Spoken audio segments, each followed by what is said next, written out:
Okay, kids, so we are back on crop production and management.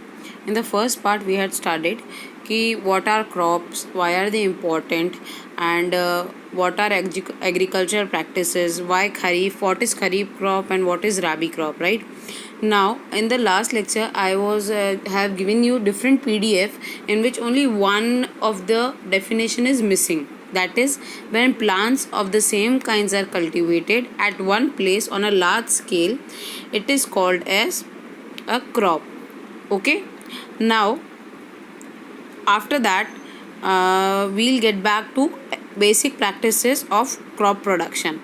Now, cultivation of crop is like what is cultivation of crop, because you also grow something in your houses, right?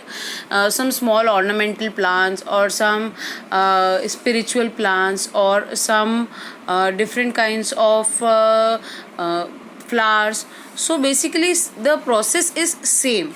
Okay. Agriculture practices में सबसे first you will do is preparation of soil, मतलब soil को prepare करना. Then sowing of seeds. Okay. Then after sowing of seeds you will have adding manure and fertilizer, irrigation, protecting of weeds, harvesting and storage. Now what is basically preparation of soil? Soil को upside down करना और उसको loose करना is preparing the soil. For why it is done like that? So that कि हम उसके अंदर seeds जो होते हैं हमारे आराम से सो कर सकें and उस seed को air मिले, so that it can breathe. जो roots उसके नए आएंगे उनको breathe करने को होना चाहिए, right? So the preparation of soil is the first step before growing a crop. One of the most important tasks in agriculture is to turn the soil and loosen it. Okay, turn the soil मतलब upside down, नीचे का ऊपर, ऊपर का नीचे. This allows the roots to penetrate deep in the soil. ये roots को help करता है कि वो deep soil में जा सकें. The loose soil allows the roots to breathe easily even when they go deep into the soil. Okay, ये जो मैंने अभी आपको बताया ताकि रूट्स आराम से ब्रीथ कर सके. Why does the loosening of soil allow the roots to breathe easily? The loosen soil helps in the growth of earthworms and microbes present in the soil. These organisms are friends of farmers since they further turn and loosen the soil. मतलब जब हम soil loose करते हैं और वो थोड़ा डैम्प हो जाता है, डैम्प मतलब गीला, तो उसमें अर्थवॉर्म्स ग्रो करने लग जाते हैं. अर्थवॉर्म्स वहाँ पे आराम से अपने आप को वहाँ पे आराम से ब्रीड करते हैं और माइक्रोब्स भी ब्रीड करते हैं. इस टाइम पे ये जो ऑर्गेनिजम्स है ना, ये फार्मर के बेस्ट फ्रेंड्स होते हैं. क्यों? बिकॉज वो जो सॉइल को वापस से अपसाइड डाउन करते रहते हैं और वो जो एक्सक्रीटा निकालते हैं वो काफ़ी न्यूट्रिशियस भी होता है. और जो सेकेंड थिंग है वो ये है कि वो सॉइल को लूज करते हैं ताकि जो भी रूट्स हैं वो और ज़्यादा डीप जा सके. But why the soil needs to be turn loosen, right? You have learned it in the previous class that the soil contains mineral, water, oil, air and some living organisms. ये तो हमने पढ़ा था कि previous classes में कि soil में क्या क्या होता है. In addition, dead plants and animals get decomposed by soil. In this way, various nutrients in the dead organism are released back into the soil. These nutrients are again absorbed by the plants. Now जो भी dead animals मरते हैं या dead plants हैं, वो जितने भी हैं वो जब सॉइल के अंदर जाते हैं वो डीके होते हैं. डीके होने के बाद वो सॉइल के अंदर जो भी उनके अंदर जो न्यूट्रिशन होता है वो सॉइल एब्जॉर्ब कर लेते हैं वापस. Since only a few centimetre of top layer of soil supports plant growth, turning and loosening of soil brings the nutrient rich soil on the top so that plant can use this nutrients. अब इसी वजह से soil upside down होना चाहिए. Why? Because obviously few centimetre तक ही हम soil use कर सकते हैं, या चलो ज़्यादा एक टिल 1 फीट तक भी कर सकते हैं, बट हमारे जो रूट्स हैं वो उससे भी ज़्यादा पेनिट्रेट करते हैं नीचे. तो एट दैट टाइम ये ऑर्गेनिजम्स हेल्प करते हैं. जो न्यूट्रिशन होता है डेड एनिमल्स में से वो हेल्प करता है. Okay. Now turning and loosening of soil is very important for cultivation. The process of loosening and turning of soil is called tilling और प्लोइंग. ठीक है. This is done by the use of plough. Plows are made of wood or iron. If the soil is very dry, it may need watering before ploughing. अगर soil बहुत ज़्यादा dry है तो उसमें ploughing करना थोड़ा मुश्किल होगा, तो पहले हम उसमें थोड़ा पानी डाल के उसको थोड़ा सॉफ्ट करेंगे और फिर प्लोइंग करेंगे। ओके, द प्लोड फील्ड में have big clumps of soil called crumbs. जो बड़े बड़े सॉइल के एक साथ में आके एक बड़ा पत्थर टाइप होने लग जाता है वो सॉइल, उसको क्या बोलते हैं? Crumbs. It is necessary to break these crumbs. Leveling of the field is beneficial for sowing as well as for irrigation. Leveling of soil is done with the help of leveler. अब पूरे soil को आपने upside down कर दिया है, कहाँ पे थोड़ा ऊंचा है, कहाँ पे थोड़ा नीचा है, तो उसके लिए हम leveler यूज़ करते हैं ताकि पूरे soil का एक ही level हो। Okay, Sometimes manure is added to the soil before tilling. This helps in proper mixing of manure with the soil. The soil moistens before sowing. So कभी कभी हम क्या करते हैं, जैसे मैन्योर जो भी होता है जो हमको देना होता है सॉइल के अंदर, वो हम लोग है ना प्लोइंग के पहले ही डाल देते हैं, टिलिंग के पहले ही, सो दैट जब हम टिलिंग करें तब वो जो ऊपर मैन्योर डाला हुआ है वो नीचे चला जाए और सॉइल के अंदर अच्छे से मिक्स हो जाए। अब agriculture implements, before sowing the seeds it is necessary to break clumps to get better yield. This is done with the help of various tools. The main tool used for this purpose is plow, hoe or cultivator. Now you see this plow. प्लो में है beam, first thing जिससे है ना बांधा जाता है, ठीक है। फिर है प्लो शेयर जो एक्चुअली में डिग अंदर करता है, और प्लो शाफ्ट जो होल्ड करता है प्लो शेयर को, ठीक है।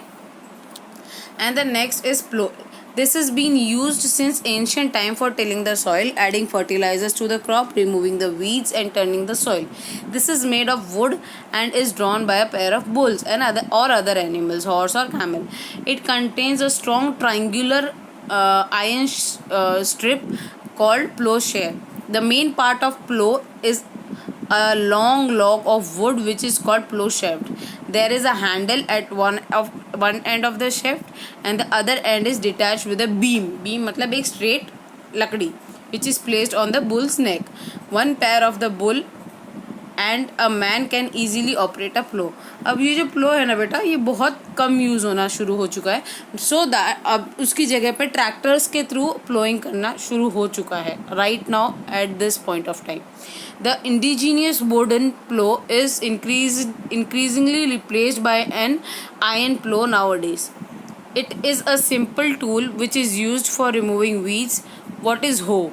Hoe is a simple tool which is used for removing weeds and for loosening of soil. It has a long rod of wood or iron. A strong, broad and bent plate of iron is fixed on one end of its other. See, here is this hoe. Okay, work like a blade. It pulls by the animal. It is also pulled by the animal. Okay, now next is cultivator. Nowadays plowing is done by tractor driven cultivators. The use of cultivators save labor as well as time. हमारा labor काफ़ी save होता है उसकी वजह से. उसके बाद होती है sowing. Sowing is an important part of crop production. Before sowing, good quality and clean healthy seeds of a good variety are selected. Farmer prefer to use seeds which give high yield. Now अगर you want to check whether the seeds are good or not, so what happens, जब आप पानी के अंदर seeds डालते हो, जो भी खराब सीड्स होते हैं वो ऊपर फ्लोट हो जाते हैं बिकॉज वो अंदर से हॉलो होते हैं, और जो अच्छे सीड्स होते हैं वो अंदर डूब जाते हैं. So how to check whether the seeds are of good quality और not? This is the way. Are there seeds which if you take a beaker and fill half of with water, put a handful of wheat seeds and stir well. Wait for some time. Are these seeds which floats on water? Would those be lighter or heavier than those which sinks? Why would they be lighter? Damaged seeds become hollow and are thus lighter. Therefore, they float on water. This is a good method for separating good healthy seeds from the damaged one. सबसे best method यही है. Before sowing, one of the important tasks is to know about the tools used for sowing too. Traditional tools.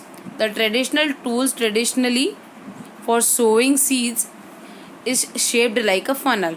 The seeds are filled into the funnel, passed down through 2 or 3 pipes having sharp ends. These ends pierce into the soil and place seed there. See, ये जो आपका प्लो अपन ने प्लो देखा था, प्लो के shape में ही ये आपका ट्रेडिशनल मेथड ऑफ सोइंग था। उसमें उसके साथ साथ पीछे एक बड़ा फनल होता था जिसमें सीड्स डालते थे। Okay, now we are using a seed drill. Okay, nowadays the seed drill is used for sowing with the help of tractors. This shows the seeds uniformly at equal distance and depth. It ensures that seeds get covered by the soil after sowing. This protects seeds from being eaten by the birds. Sowing by using a seed drill saves time and labor. Basically जितने भी हम machines use कर रहे हैं वो सिर्फ time और labour बचाने के लिए ही हैं। अगर आप सीड ड्रिल देखो तो सीड ड्रिल एक रेगुलर इंटरवल पे सीड्स को सो करता है। Okay, so basically it is very easier for the farmer to sow the seeds, और इसके थ्रू जो भी बर्ड्स हैं वो आपके सीड्स नहीं खाते हैं। ठीक है, now if there is a nursery near the school, वहाँ पे लिटिल प्लांट्स होंगे in the bags. Why are they kept like this? Seeds of a few plants such as paddy are first grown in a nursery. When they grow into seedlings, then they are transplanted to the field manually. Some forest plants and flowering plants are also grown in nursery. Now basically nursery के अंदर आप देखोगे छोटे छोटे थैली type होता है, या छोटा सा पॉट होता है, या छोटा सा गमला होता है जिसके अंदर आपके सीड्स ग्रो हो रहे होते हैं. वो फील्ड पे नहीं हो रहे हैं. क्यों? क्योंकि कभी कभी कोई सीड्स को पहले सैपलिंग मतलब छोटे से पौधे में कन्वर्ट करना पड़ता है, फिर उसको जाके सो किया जाता है. Okay, sufficient appropriate distance between the seeds is necessary to avoid overcrowding of the plants. This allow the plants to get sufficient sunlight, nutrition, water from the soil. At times a few plants may have to be removed to prevent overcrowding. अगर seeds पास में grow होंगे बहुत ज़्यादा तो फिर उनके बीच में competition रहेगा हमेशा फॉर गुड, ज़्यादा न्यूट्रिएंट्स लेने का, ज़्यादा वाटर लेने का, ज़्यादा सनलाइट लेने का. सो उनको एक डिस्टेंस पे ग्रो करना चाहिए सो दैट हर एक को बराबर सनलाइट, वाटर, न्यूट्रिएंट सब कुछ मिलता रहे. Okay, now the next part is adding manure and fertilizers. The substance which are added to soil in the form of nutrients for the healthy growth of plants are called manure and fertilizers. Okay, soil supplies minerals, nutrients to the crop plant. These nutrients are essential for the growth of plants. In certain areas farmer grow crop after crop in the same field. ठीक है, crop after crop. The field is never left uncultivated or fallow. Imagine what happens to the nutrients. अब जैसे है ना, एक चीज़ हमने देखी कि फार्मर अगर एक क्रॉप ग्रो करेगा, उसे कट करेगा, फिर वो दूसरे क्रॉप के लिए रेडी करेगा कि भाई अब मैं नया क्रॉप ग्रो करूँ. बट सॉइल के अंदर जो न्यूट्रिशन था वो ऑलरेडी जो क्रॉप कट गया है वो ले चुका है. सो जो नेक्स्ट क्रॉप होगा उसके लिए इतना सफिशिएंट क्वांटिटी में न्यूट्रिशन नहीं रहेगा, और फार्मर भी अपना टाइम वेस्ट नहीं करेगा, उसको भी ग्रो करना है. So continuous cultivation of crops makes the soil poor in nutrients. Therefore farmers have to add manure to the field to replenish the soil with nutrients. This process is called manuring.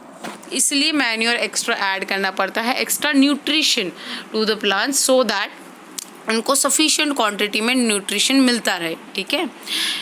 Manure is an organic substance obtained from decomposition of plant and animal waste. Farmer dumps the plants and animal waste in a pit at open place and allow it to decompose. The decomposition is caused by microorganism. The decomposed matter is used as organic manure. You have already learnt about it in class 6. Organic manure क्या होता है हमने पढ़ा था ये class 6 में, right? Now अभी experiment किया है कि आपने ए, बी और सी में एम्प्टी ग्लासेस थे जिसके अंदर आपने सॉइल डाल के यू हैव एक में आपने लिटिल काउडंग डाला है, दूसरे सॉइल में आपने यूरिया डाला है, और थर्ड सॉइल में आपने कुछ भी नहीं डाला है. तो वो कैसे ग्रो होंगे? तो see this A B C growing of seedlings with manure and fertilisers. तो उनके सीडलिंग्स की ग्रोथ रेट कैसी है? ए में अच्छे से ग्रो हुआ है, बी में थोड़ा ग्रो हुआ है, और सी में बिल्कुल भी ग्रो नहीं हुआ है. Did plants in all the glasses grow at same pace? Which glass showed the highest pace or better growth? In which glass was the growth faster? Fertilizers and chemicals which are rich in particular nutrients. How are they different from manure? अब fertilisers use हो रहे हैं आजकल, manure इतना मिलता नहीं है। तो फर्टिलाइजर्स क्या होते हैं? Fertilisers are produced in factories. Some examples of fertilisers are urea, ammonia, sulphates, super phosphate, potash, NPK, nitrogen, phosphorus, potassium. Okay, fertilizers are chemical which are rich in a particular nutrient. It is written over here. Okay, so you can see this. Okay, now after that, the use of fertilizers has helped farmer to get better yield of crops such as wheat, paddy and maize. But excessive use of fertilizers has made the soil less fertile. Fertilizers have also become a source of water pollution. Okay, now ऐसा नहीं fertilizers are all good. No, there is a problem with fertilizers also. Fertilizers have become a very big problem for water pollution. मैंने आपको बताया था last year 7th section में कि जब आपने फर्टिलाइजर्स यूज़ करते हो और फिर उसके बाद वाटरिंग करते हो प्लांट को, तो जो अंडर वाटर टेबल होता है उसके अंदर फर्टिलाइजर्स के जितने भी एसिडिक पार्ट है वो मिक्स हो जाते हैं. इससे हमारा अंडर ग्राउंड जो वाटर टेबल होता है वो कंटामिनेट हो जाता है. और जब वो अंडरग्राउंड वाटर टेबल किसी और रिजर्वायर में मिक्स होता है या फिर रिवर्स में मिक्स होता है तो वो भी ख़राब हो जाते हैं. Okay, therefore in order to maintain the fertility of the soil we have to substitute fertilizer with organic manure or leave the field uncultivated in between two crops. अब अगर हमको फर्टिलाइजर्स कम यूज़ करने हैं तो उसके दो ही ऑप्शन हैं, या तो आप मैन्योर जो ऑर्गेनिक यूज़ करें या फिर दो क्रॉप्स के बीच में थोड़ी टाइम फील्ड को अनकल्टिवेटेड रखें सो दैट उसके अंदर न्यूट्रिएंट्स अपने आप कल्टिवेट हो जाए. The use of manure improves soil texture as well as its water retaining capacity. It replenishes the soil with nutrients. अब जो मैन्योर होगा वो उसके अंदर वापस से न्यूट्रिएंट्स डाल देगा. रिप्लेनिश मतलब वापस से उसको फिल कर देना. Another method of replenishing the soil with nutrients is through crop rotation. Crop rotation के थ्रू भी आप सॉइल के अंदर डिफरेंट न्यूट्रिएंट्स ऐड कर सकते हो. बिकॉज अगर एक प्लांट है जो एक तरीके का न्यूट्रिएंट यूज़ करता है तो जो दूसरा प्लांट होगा वो दूसरा न्यूट्रिएंट यूज़ करता है, सो उन दोनों को सब्सिडाइज कर देंगे एक दूसरे से. Okay, this can be done by growing different crops alternatively. Earlier farmer in north India use to grow leguminous as fodder in one season and wheat in the next season. This helped in replenishment of the soil with nitrogen. जो leguminous plants होते हैं, leguminous plants हमेशा nitrogen का बहुत boost करते हैं soil के अंदर nitrogen. Okay, farmer are been encourage to adopt this practice. पहले के जो प्रैक्टिस है फार्मर्स को अभी भी ये प्रैक्टिस यूज़ करने के लिए कहा जा रहा है. In the previous classes, you have learned about rhizobium bacteria. These are present in nodules of roots and leguminous plants. They fix atmospheric nitrogen. See, fertilizers और manure के बीच का जो main difference है वो क्या है? Fertilizers are man-made. Manure is natural substance obtained from decomposition of cattle, dung and plant residue. Now, fertilizers are prepared in factory. Manures are prepared in field. Fertiliser does not provide any humus to the soil. वो humus नहीं provide करता है soil को, but manure अच्छा हमस provide करता है soil को. Fertilisers are very rich in plant nutrients like nitrogen, phosphorus and potassium. Manure is relatively less rich in plant nutrients. जो भी प्लांट को न्यूट्रिएंट्स चाहिए उसमें मैन्योर फर्टिलाइज़र के कंपैरिजन में थोड़ा कम न्यूट्रिएंट प्रोवाइड करता है. Okay, now what are the advantages of manure? The organic manure is considered better than the fertilizer. This is because it enhances the water holding capacity. जो अपना organic manure है वो water holding capacity अच्छी कर देता है. ठीक है, it makes the soil porous due to which exchange of gas become easy. Okay, second thing है exchange of gas becomes easy. Third thing क्या है? It increases the number of friendly microbes. Okay, and the fourth thing is it improves textures of जो soil का texture है वो अच्छा हो जाता है. टेक्सचर मतलब जो सॉइल का आप होल्ड करोगे सॉइल को और उसको जब अपने हाथों में रब करोगे तो आपको पता चलेगा कि सॉइल का टेक्सचर क्या है, क्या उसके अंदर ज़्यादा स्टोन्स हैं या पेबल्स हैं या अच्छी सॉइल है जो सिर्फ उसके अंदर सॉइल पार्टिकल्स ही हैं. तो जो सॉइल का टेक्सचर है वो किससे अच्छा होता है? मैन्योर से. Okay, now we'll stop the session over here and we will continue with irrigation in the next session. Okay.